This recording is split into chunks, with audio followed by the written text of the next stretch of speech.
Fish here from Ish Network, and this time we will be taking a look at what you can expect from HTC on March 1st, where they will be unveiling their newest One device for Mobile World Congress.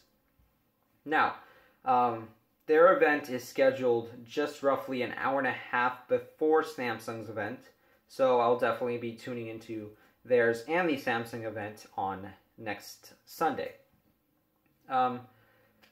To start things off, the design. Now, the design isn't going to change much compared to what we've seen from leaks.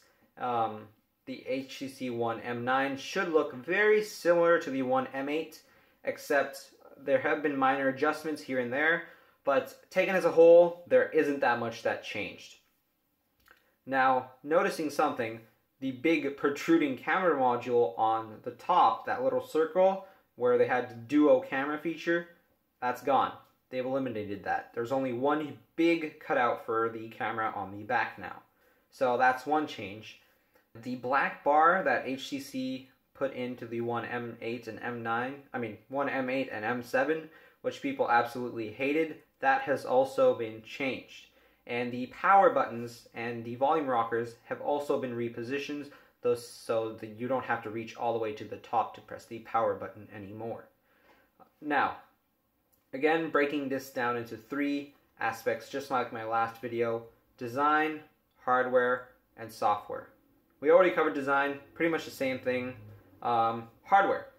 Now, there are rumored to be two models. The first is the normal, regular 5.1-inch HTC M9, and the second is a HTC M9 Plus, or what people are calling now, according to HTC's tweet, they have something big in store. So people are speculating it could be the M9 Plus, or it could be the One Max 2. And the One Max being the discontinued one that we didn't see a flagship for back in November, where it was actually due for an update. So it could very well be true that they were saving the One Max for this year. One M9. So the One M9, the regular edition, should have the standard HTC perks. You have a built-in audio amplifier, dedicated audio card, boom sound. Now, one big change in hardware was they got rid of the duo camera and they ditched ultra pixels, which is a very big welcome. The back is purportedly now a 19 megapixel shooter with OIS plus, and the front shooter is surprisingly a 13 megapixel sensor, which was on their HTC Desire series, H16 I think, which was a 13 megapixel front facing shooter.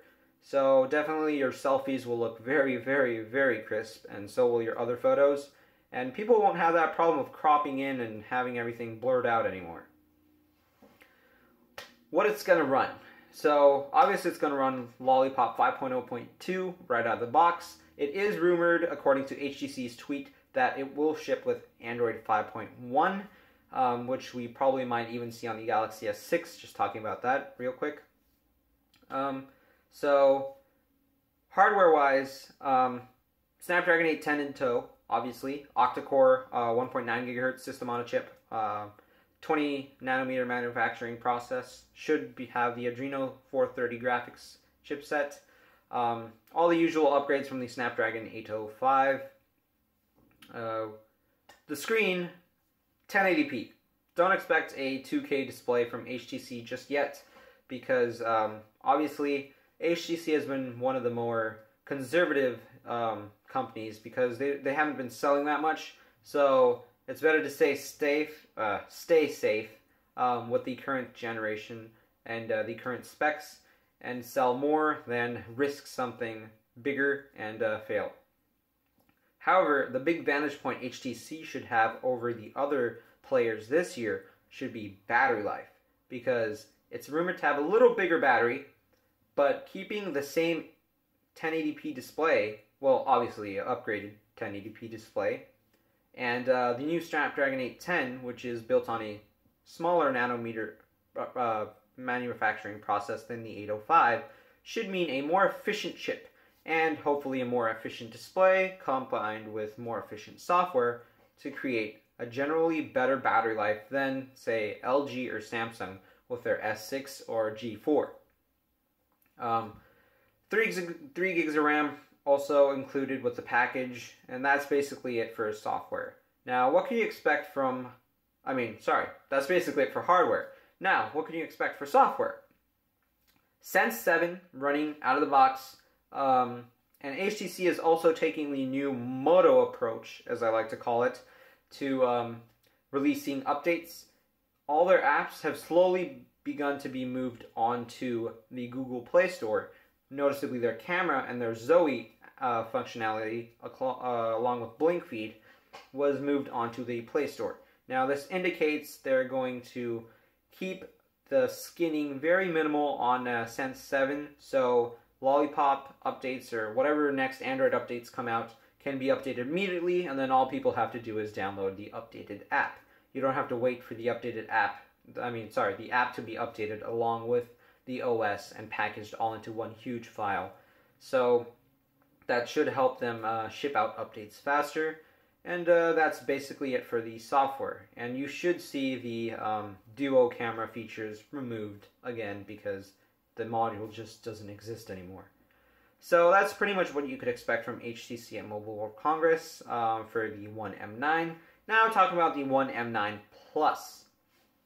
Now, this one is rumored to have a 5.5-inch screen, which could go to a 1440p QHD display. Now, just because it's 5.5 inches, HTC might be able to make the battery bigger, making up for the difference in battery life for a 2K display screen. And this one also has another quirk, a fingerprint scanner. So HTC is rumored to have a fingerprint scanner baked in. The One Max, the first generation One Max, which is the only One Max we know of as of yet, did have a fingerprint sensor on the back of the device, and that wasn't the best fingerprint sensor out there, but it barely slid past manageable. So hopefully you see upgrades in that department as well. That's basically what you could expect from HTC at Mobile World Congress. I'm Ish Patel, and until next time, I'm out.